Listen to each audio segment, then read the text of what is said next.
ദേശീയ ഉപഭോക്തൃാവകാശ ദിനാചരണത്തിന്റെ ഭാഗമായി ജില്ലാ സപ്ലൈ ഓഫീസിന്റെ നേതൃത്വത്തിൽ ജാഗ്രതാ സദസ്സ് സംഘടിപ്പിച്ചു. ചിറക്കൽ സർവീസ് സഹകരണ ബാങ്ക് ഓഡിറ്റോറിയത്തിൽ കെ.വി. സുമേഷ് എം.എൽ.എ ഉദ്ഘാടനം ചെയ്തു. പ്രധാനമായിട്ടുള്ള കാര്യം ഉപഭോക്താവിന്റെ സ്വാതന്ത്ര്യത്തെക്കുറിച്ചാണ്. അതിന്റെ ഒരു വലിയ അവകാശങ്ങളുള്ള ഒരാളാണ് ഉപഭോക്താവ്. കൺസ്യൂമറിന് ഒട്ടേറെ അവകാശങ്ങളും അതിന്റെ ഭാഗമായിട്ടുള്ള ഒരുപാട് കാര്യങ്ങളും ചെയ്യാൻ കഴിയും. പലപ്പോഴും നമ്മൾ സാധനം വാങ്ങാൻ പോയ നേരെ തിരിച്ചാണ് കാര്യങ്ങൾ ഒട്ടുമിക്ക സ്ഥാപനങ്ങളിലും പ്രധാനമായിട്ട് നടക്കുക. അവിടെ നമ്മുടെ അവകാശങ്ങളെ കുറിച്ച് പലപ്പോഴും നമുക്ക് ബോധമില്ലാത്തതുകൊണ്ട് തന്നെ അവിടെ വിൽക്കുന്ന ആളാണ് കാര്യങ്ങൾ തീരുമാനിക്കുന്നത്. ആ നിലയിലേക്ക് വരുന്ന ഒട്ടേറെ കാര്യങ്ങൾ നമ്മുടെയെല്ലാം സാധാരണ ജീവിതത്തിന്റെ ഭാഗമായിട്ട് പരിശോധിച്ച് നോക്കിയാൽ നമുക്ക് ഒരുപാട് കാണാൻ കഴിയും.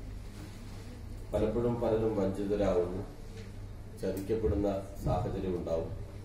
കൃത്യമായിട്ട് കാര്യങ്ങൾ ചോദിച്ച് അല്ലെങ്കിൽ തന്റെ അവകാശത്തെക്കുറിച്ച് ബോധമില്ലാത്തതിന്റെ ഭാഗമായി തന്നെ പല പ്രശ്നങ്ങളും മാർക്കറ്റിന്റെ ഭാഗമായിട്ട് നമ്മൾ അഭിമുഖീകരിക്കുകയും ചെയ്യും. ജില്ലാ പഞ്ചായത്ത് പൊതുമരാമത്ത് സ്ഥിരം സമിതി അധ്യക്ഷ അഡ്വക്കേറ്റ് ടി സരള അധ്യക്ഷത വഹിച്ചു. ഉപഭോക്തൃ സംരക്ഷണ നിയമം എന്ന വിഷയത്തിൽ കണ്ണൂർ CDRC അംഗം അഡ്വക്കേറ്റ് K.P. സജീഷ്, ഹരിത ഉപഭോഗം എന്ന വിഷയത്തിൽ ശുചിത്വ മിഷൻ ജില്ലാ റിസോഴ്സ് പേഴ്സൺ E. മോഹനൻ എന്നിവർ ക്ലാസ് എടുത്തു. ജില്ലയിലെ വിവിധ സ്കൂളുകളിൽ നിന്നുള്ള വിദ്യാർത്ഥികൾക്ക് ഉപന്യാസ രചനാ മത്സരം, ക്വിസ് മത്സരം എന്നിവ നടത്തി. AKG memorial cooperative hospital, Kannur.